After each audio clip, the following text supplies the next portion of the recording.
ल भन्नुहोस् त, अन्तिम पटक जब कसैले तपाईको गल्ती औँल्याएर तपाईको आलोचना गर्यो तपाईलाई कस्तो लागेको थियो? के तपाईले भन्नुभयो, ओहो धन्यवाद, तिमीले मेरो आँखा खोलिदियौ? पक्कै पनि भन्नु भएन होला। तपाईको भित्रको इगो जाग्यो होला, तपाईले आफ्नो बचाउ गर्न थाल्नुभयो होला, वा मनमा नै त्यो मान्छेप्रति रिस उठ्यो होला। यदि तपाईलाई माछा मार्न जानु छ भने तपाई बल्छीमा के राख्नुहुन्छ? आफूलाई मनपर्ने फलफूल कि माछालाई मनपर्ने गडेउला? पक्कै पनि बडेउला राख्नुहुन्छ। मानिसहरूसँग व्यवहार गर्दा पनि यही नियम लागू हुन्छ। के तपाईँ यस्तो व्यक्ति बन्न चाहनुहुन्छ जसलाई देख्ने बित्तिकै मानिसहरूको अनुहारमा मुस्कान आओस्? के तपाईलाई कहिलेकाहीँ यस्तो लाग्छ कि तपाईँ जति नै राम्रो मान्छे भए पनि मानिसहरूले तपाईलाई खासै महत्त्व दिँदैनन्? के तपाईँ आफ्नो अफिसमा, साथीभाइको बीचमा वा परिवारमा आफ्नो कुरा राख्न खोज्नुहुन्छ तर तपाईँको कुरा कसैले गम्भीरतापूर्वक सुन्दैन? वा अझ भनौँ, तपाईँ कसैलाई राम्रो सल्लाह दिन खोज्नुहुन्छ तर उल्टै झगडा पर्छ? यदि यस्तो हुन्छ भने ढुक्क हुनुहोस्, समस्या तपाईमा छैन, समस्या तपाईको तरिकामा हुन सक्छ। हामी स्कुल कलेजमा गणित, विज्ञान, इतिहास सबै पढ्छौं, तर जीवनमा सबैभन्दा महत्त्वपूर्ण कुरा मानिसहरूसँग कसरी व्यवहार गर्ने, उनीहरूलाई कसरी आफ्नो बनाउने र कसरी प्रभावकारी नेतृत्व गर्ने भन्ने कुरा हामीलाई कहिल्यै सिकाइँदैन। तर आजको यो भिडियोमा हामी एउटा यस्तो किताबको शल्यक्रिया गर्नेछौँ जसलाई मानव सम्बन्धको बाइबल भनिन्छ। यो किताब 80 वर्षभन्दा पुरानो हो, तर आजको फेसबुक र इन्स्टाग्रामको युगमा पनि यसका हरेक शब्द उत्तिकै सान्दर्भिक छन्। यो किताबको नाम हो how to win friends and influence people, जसका लेखक हुन् डेल कार्नेगी। यो भिडियो कुनै साधारण सारांश मात्र होइन। म तपाईलाई यो किताबका पानाहरू पल्टाएर बोर गर्ने छैन। आज म तपाईलाई यो किताबबाट निचोरेर निकालिएका त्यस्ता 10-12 वटा सुरौला नियमहरू दिनेछु जसलाई तपाईले आजै यो भिडियो सकिने बित्तिकै लागू गर्न सक्नुहुन्छ।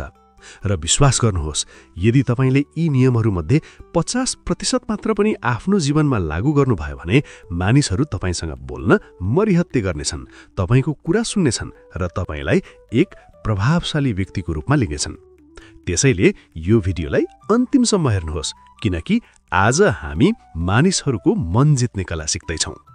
साथीहरू, डेल कार्नेगीले यो किताबलाई 4 भागमा बाँडेका छन्। हामी पहिलो भागबाट सुरु गरौँ, जुन सबैभन्दा महत्त्वपूर्ण जग हो। यदि तपाईँ यो पहिलो कुरा बुझ्नु भएन भने बाँकी कुनै पनि टिपले काम गर्ने छैन। यो भिडियो केवल राम्रो मन भएका व्यक्तिहरूका लागि मात्र हो, अन्यथा यो भिडियो तपाईका लागि बेकार हुन सक्छ। आउनुहोस् सुरु गरौँ। नियम 1, आलोचना, निन्दा वा गुनासो नगर्नुहोस्। ल भन्नुहोस् त, अन्तिम पटक जब कसैले तपाईको गल्ती औँल्याएर तपाईको आलोचना गर्यो तपाईलाई कस्तो लागेको थियो? के तपाईले भन्नुभयो, ओहो धन्यवाद, तिमीले मेरो आँखा खोलिदियौ? पक्कै पनि भन्नु भएन होला। तपाईको भित्रको इगो जाग्यो होला, तपाईले आफ्नो बचाउ गर्न थाल्नुभयो होला, वा मनमा नै त्यो मान्छेप्रति रिस उठ्यो होला। हो, यही नै मानव स्वभाव हो।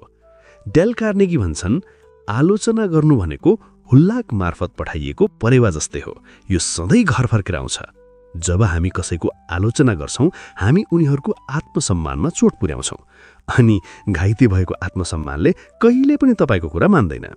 याद राख्नुहोस्, मानिस तर्कले चल्ने प्राणी होइन, मानिस भावनाले चल्ने प्राणी हो। यदि तपाईँ मह जम्मा गर्न चाहनुहुन्छ भने मौरीको घारमा लाट्टी नहान्नुहोस्। यदि तपाईँ कसैबाट केही काम लिन चाहनुहुन्छ भने उनीहरूको आलोचना बन्द गर्नुहोस्, बरु उनीहरूलाई बुझ्ने प्रयास गर्नुहोस्। उनीहरूले त्यस्तो किन गरे होलान् भनेर सोच्नुहोस् र उनीहरूको तर्फबाट परिस्थितिलाई बुझ्ने प्रयास गर्नुहोस्। यो आलोचना गर्नुभन्दा धेरै लाभदायक हुन्छ। नियम 2, इमानदार र साँचो प्रशंसा गर्नुहोस्। संसारमा सबैभन्दा गहिरो मानवीय चाहना के हो थाहा छ? मानिसको सबैभन्दा गहिरो चाहना हो आफूलाई महत्त्वपूर्ण महसुस गर्ने चाहना। हरेक मानिस आफूलाई खास ठान्न चाहन्छ। हामी अरूको गल्ती देख्ने बित्तिकै झम्टिहाल्छौँ, तर उनीहरूले राम्रो काम गर्दा हामी चुपचाप बस्छौँ। कार्नेगी भन्छन्, हरेक मानिस प्रशंसाको भोको हुन्छ, तर चाप्लुसी गर्नुपर्छ भनेको होइन। चाप्लुसी नक्कली हुन्छ र यसले उल्टो असर गर्छ। प्रशंसा इमानदार हुनुपर्छ। यदि तपाईको कर्मचारीले राम्रो रिपोर्ट तयार पार्यो भने ठिक छ मात्र नभन्नुहोस्, भन्नुहोस्, राम तिमीले यो रिपोर्टमा जुन डेटाको विश्लेषण गरेका छौ त्यो साँच्चै उत्कृष्ट छ। यसले हाम्रो टिमलाई धेरै मद्दत गर्नेछ। अरूको राम्रो गुण खोज्ने बानी बसाल्नुहोस्। जब भेटाउनुहुन्छ मन खोलेर इमान्दारीपूर्वक प्रशंसा गर्नुहोस्। मानिसहरूले तपाईँका ती शब्दहरूलाई जीवनभर याद राख्नेछन्। मानिसहरूलाई आफूप्रति आकर्षित गर्ने 5 तरिका। अब हामी किताबको सबैभन्दा रोचक भागमा प्रवेश गर्दैछौँ। के तपाईँ यस्तो व्यक्ति बन्न चाहनुहुन्छ जसलाई देख्ने बित्तिकै मानिसहरूको अनुहारमा मुस्कान आओस्? त्यसो भए यी 6 वटा जादुई तरिकाहरू ध्यान दिएर सुन्नुहोस्। जादु 1, अरूमा साँच्चीकै चासो राख्नुहोस्। हामी सबैलाई आफ्नै बारेमा कुरा गर्न मनपर्छ। मैले यो गरेँ, मलाई यो मनपर्छ, मेरो समस्या यो हो। तर सत्य के हो भने अरूलाई तपाईमा त्यति चासो छैन जति उनीहरूलाई आफ्नै बारेमा छ। तपाईले 2 वर्षसम्म अरूलाई आफ्ना कुरा सुनाएर जति साथी बनाउन सक्नुहुन्न, त्योभन्दा बढी साथी तपाईले 2 महिनामा अरूको कुरा सुनिदिएर बनाउन सक्नुहुन्छ। म रोचक छु भनेर देखाउन बन्द गर्नुहोस्, बरु म तिमीमा रुचि राख्छु भन्ने देखाउनुहोस्। मानिसहरूलाई उनीहरूको बारेमा सोध्नुहोस्, उनीहरूको कथा सुन्नुहोस्। जादु 2, मुस्कुराउनुहोस्। यो सबैभन्दा सजिलो तर सबैभन्दा शक्तिशाली हतियार हो। एउटा मुस्कानले भन्छ, मलाई तिमी राम्रो लाग्छ, तिमीले मलाई खुसी बनाउँछौ। यो कोरा सिद्धान्त मात्र होइन, यो विज्ञान हो। जब तपाईँ मुस्कुराउनुहुन्छ, तपाईको दिमागमा सकारात्मक रसायनहरू उत्पन्न हुन्छन् र यसले अर्को व्यक्तिलाई पनि सुरक्षित र स्वागत गरिएको महसुस गराउँछ। त्यसैले जब कसैलाई भेट्नुहुन्छ, एउटा न्यानो मुस्कान दिनुहोस्। यो निशुल्क छ तर यसको मूल्य अमूल्य छ। जादु 3, एक असल श्रोता बन्नुहोस्। धेरैजसो मानिसहरू अरूलाई सुन्न चाहन्नन्, उनीहरू केवल आफ्नो बोल्ने पालो पर्खिरहेका हुन्छन्। यदि तपाईँ कसैको मन जित्न चाहनुहुन्छ भने तपाईले दिन सक्ने सबैभन्दा ठूलो उपहार हो अटेन्सन। एक रोचक व्यक्ति बन्नको लागि पहिला एक चासो राख्ने श्रोता बन्न जरुरी छ। जादु 4, उनीहरूको रुचिको विषयमा कुरा गर्नुहोस्। यदि तपाईलाई माछा मार्न जानु छ भने तपाईँ बल्छीमा के राख्नुहुन्छ? आफूलाई मनपर्ने फलफूल कि माछालाई मनपर्ने गडेउला? पक्कै पनि बडेउला राख्नुहुन्छ। मानिसहरूसँग व्यवहार गर्दा पनि यही नियम लागू हुन्छ। यदि तपाईलाई कसैलाई फुटबल मनपर्छ भन्ने थाहा पाउनुहुन्छ भने उनीसँग राजनीति होइन, फुटबलको कुरा गर्नुहोस्। जब तपाईँ अरूको रुचिको विषयमा कुरा गर्नुहुन्छ, उनीहरू तपाईसँग सजिलै खुल्छन् र तपाईलाई मन पराउन थाल्छन्। जादु 5, अरूलाई महत्त्वपूर्ण महसुस गराउनुहोस्। तपाईले भेट्ने हरेक व्यक्ति आफूलाई कुनै न कुनै रूपमा तपाईभन्दा श्रेष्ठ ठान्छ। उनीहरूको मन जित्ने पक्का तरिका भनेको उनीहरूको त्यो महत्त्वलाई इमान्दारीपूर्वक स्वीकार गर्नु हो। सानो सानो कुरामा पनि मानिसहरूलाई महत्त्व दिनुहोस्। रेस्टुरेन्टको वेटरदेखि लिएर कम्पनीको सिइओसम्म सबैलाई यो महसुस गराउनुहोस् कि उनीहरू महत्त्वपूर्ण छन्। अरूलाई आफ्नो सोचमा सहमत गराउने तरिका। के तपाईहरू अझै हेर्दै हुनुहुन्छ? अब आउने 5 मिनेट तपाईको जीवनको सबैभन्दा महत्त्वपूर्ण 5 मिनेट हुन सक्छ, किनकि अब हामी सिक्नेछौँ कसरी अरूलाई आफ्नो कुरामा सहमत गराउने, कसरी बहस जित्ने। नियम 1, बहस जित्ने एक मात्र तरिका यसलाई बेवास्ता गर्नु हो। सुन्दा अचम्म लाग्यो? डेल कार्नेगी भन्छन्, तपाईँ बहस कहिल्यै जित्न सक्नुहुन्न। किन? किनकि यदि तपाईँ बहस हार्नुभयो भने तपाईँ हार्नुभयो, तर यदि तपाईले बहस जित्नुभयो, अर्को मान्छेलाई गलत साबित गरेर उसको धज्जी उडाउनु भयो भने पनि तपाईँ हार्नुभयो। कसरी?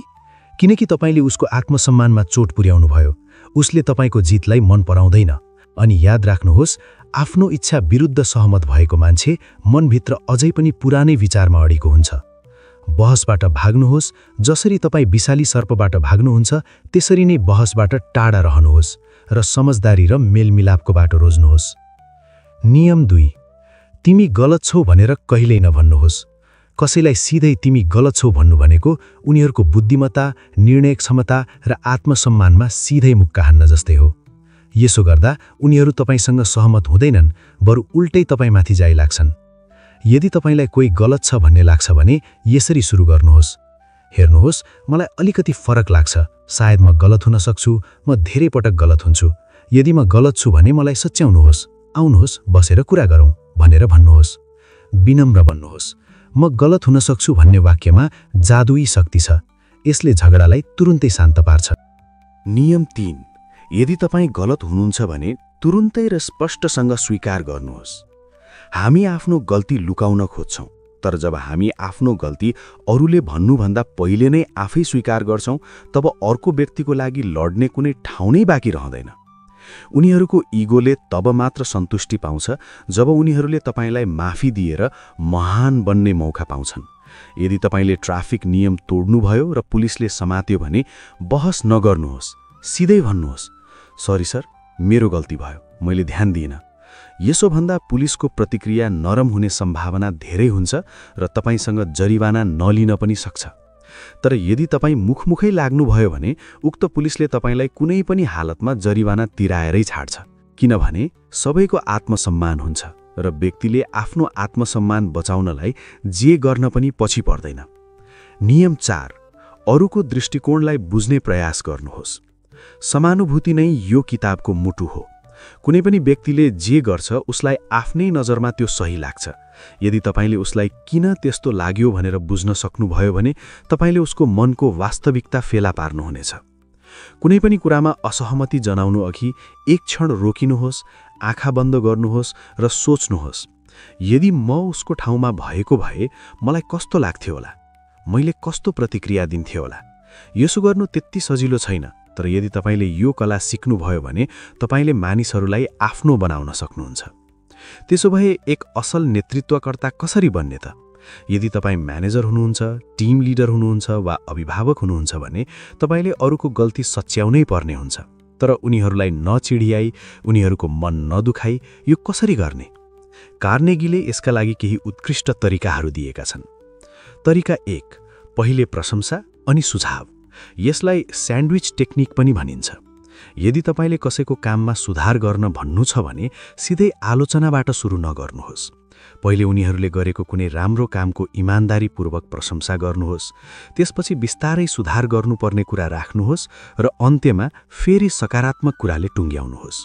जस्तै उदाहरणका लागि, रमेशजी, तपाईले यो प्रोजेक्टमा गरेको मेहनत साँच्चै प्रशंसनीय छ, तर यो डेटाको भागमा अलिकति त्रुटि भए जस्तो छ। यसलाई यसरी सच्याउँदा अझ राम्रो हुन्थ्यो कि?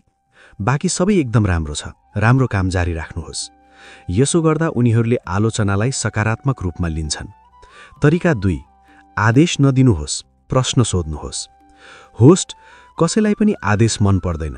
यो गर, त्यो नगर भनेको कसैले पनि मन पराउँदैन। यसको सट्टा प्रश्न सोध्नुहोस्, हामीले यसो गर्दा कस्तो होला? तपाईलाई के लाग्छ, यसलाई अझ राम्रो बनाउन सकिन्छ? जब तपाईँ प्रश्न सोध्नुहुन्छ तपाईले उनीहरूलाई निर्णय प्रक्रियामा सहभागी गराउनुहुन्छ। उनीहरूलाई लाग्छ कि त्यो विचार उनीहरूकै हो र मानिसहरूले आफ्नो विचारलाई कार्यान्वयन गर्न बढी मेहनत गर्छन्। तरिका 3, अरूलाई आफ्नो इज्जत बचाउने मौका दिनुहोस्। यो एकदमै संवेदनशील कुरा हो। यदि तपाईलाई कोही गलत छ भन्ने थाहा छ भने पनि अरूको अगाडि उसको बेइज्जत नगर्नुहोस्।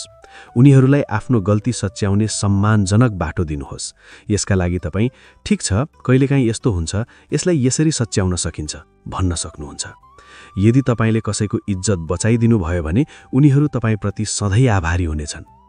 साथीहरू, हामीले धेरै कुराहरू सिक्यौं। आलोचना नगर्ने, प्रशंसा गर्ने, मुस्कुराउने र अरूको दृष्टिकोण बुझ्ने। यो किताबको सार चलाखी होइन, यो किताबको सार मानवीयता हो। अरूलाई सम्मान दिनुहोस्, अरूको भावना बुझ्नुहोस् र इमानदारीपूर्वक व्यवहार गर्नुहोस्।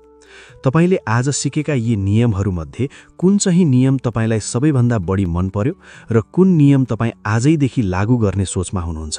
कृपया तल कमेन्ट बक्समा लेख्नुहोस्। म तपाईहरूको कमेन्ट पढ्न आतुर छु। यदि यो भिडियोले तपाईको जीवनमा थोरै मात्र पनि भ्याल्यु थपेको छ भने कृपया यो भिडियोलाई लाइक गर्न नबिर्सनुहोला र यस्तै जीवन उपयोगी भिडियोहरू हेर्नका लागि हाम्रो च्यानललाई सब्स्क्राइब गरेर त्यो घण्टी पनि बजाइदिनुहोस्। आफ्नो ख्याल राख्नुहोस्, मुस्कुराउँदै रहनुहोस् र मानिसहरूको मन जित्दै जानुहोस्। अर्को भिडियोमा फेरि भेटौँला। नमस्ते।